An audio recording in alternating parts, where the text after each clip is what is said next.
이 여자는 강가에 와서 몸을 깨끗이 씻고 집에 돌아가 힘들게 일하는 남편을 잘 위로해주려고 했다. 그런데 뜻밖에도 그녀의 남편이 애인과 함께 쇼핑을 하고 있는 것을 발견했다. 하지만 여자는 나서서 막지 않고 오히려 해외에 있는 시어머니에게 전화를 걸었다. 시어머니는 소식을 듣고 곧바로 개인 비행기를 타고 귀국했다. 그리고 그녀는 비행기에서 내리자마자 며느리에게 줄 선물을 사려고 했다. 그런데 결제하려는 순간 아들의 애인이 거만하게 걸어왔다. 그리고는 시어머니의 손을 잡으며 이 치파오는 자기가 가져간다고 말했다. 그러면서 서빙 직원에게 카드로 계산하라고 재촉했다. 여자가 너무 예의 없다고 생각한 시어머니는 참고 있네하며 이 치파오는 자신이 먼저 본 것이라고 설명했다. 그러나 여자는 시어머니를 완전히 무시하고 바로 카드를 꺼내 서빙 직원에게 서두르라고 재촉했다. 그 모습을 본 시어머니는 화를 억누르며 다시 한번 이 치파오는 분명히 자신이 먼저 본 것이라고 강조했다. 그러나 여자는 거만하게 그건 확실하지 않다고 말했다. 그리고는 곧바로 수만 원짜리 팔찌를 빼서 서빙 직원에게 주며 이 치파오는 누구 것이냐고 물었다. 역시나 이득을 본 서빙 직원은 바로 이 치파오는 여자가 먼저 본 것이라고 말을 바꿨다. 그러자 여자는 거만하게 시어머니를 조롱하며 나이가 많은데 이렇게 좋은 치파오를 사려는 건 혹시 남자를 꼬시려는 거냐고 물었다. 그러나 시어머니는 여자와 말다툼할 시간이 없다며 어쨌든 이 치파오는 오늘 자신이 가져간다고 말했다. 시어머니가 이렇게 강경하자 여자는 화가 나서 당장 이 치파오는 자신이 미래의 시어머니에게 줄 선물이라고 말했다. 그리고 시어머니가 이 일을 방해하면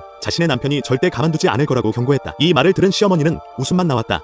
이렇게 자신을 위협하는 사람은 처음이었기 때문이다. 그녀는 여자의 남편이 도대체 누구인지 궁금해했다. 그러자 여자는 숨김없이 바로 시어머니에게 자신의 남편은 이 도시의 유명 기업의 후계자라고 말했다. 이 말을 들은 시어머니는 비로소 여자가 아들의 애인이라는 것을 알게 되었다. 이 여자는 더 이상 꿈을 버리고 싶지 않아 이 치파오가 자신이 미래 시어머니의 귀국 연회를 위해 준비한 선물이라고 솔직히 말했다. 그래서 시어머니에게 가격을 제시해 이 치파오를 자신에게 양보할 테니 얼마를 원하느냐고 물었다. 여자가 돈으로 문제를 해결하려는 것을 본 시어머니는 공정하게 경쟁해서 더 높은 가격을 부르는 사람이 가져가자고 제안했다. 이 말을 들은 여자는 순간 기뻐하며 자신만만하게 5만 원을 부르짖었다. 그런데 노부인은 바로 500만 원으로 응수했다. 이를 본 여자는 이를 악물고 1000만 원까지 올렸다. 하지만 노부인은 다시 단호하게 2000만 원으로 뛰어올랐다. 이에 여자는 순간 당황했다. 하지만 그녀는 생각했다. 미래의 시어머니에게 좋은 인상을 남기기만 하면 이번에 환해 그룹의 안주인이 되면 이 몇천만 원쯤은 아무것도 아니라고. 그래서 그녀는 결심하고 바로 3000만 원을 부르짖었다. 이를 본 노부인도 더 이상 다툴 필요가 없다고 생각했다. 어차피 이 치파오는 결국 자신의 손에 돌아올 테니까. 그러나 여자는 이때 노부인을 조롱하기 시작했다. 겨우 3000만 원이면 따라오지 못하겠다고 말하며 자신의 얼굴을 기억해 두라고 하고 앞으로 보면 피해 다니라고 했다. 그날 밤 아들은 여자가 3000만 원을 주고 치파오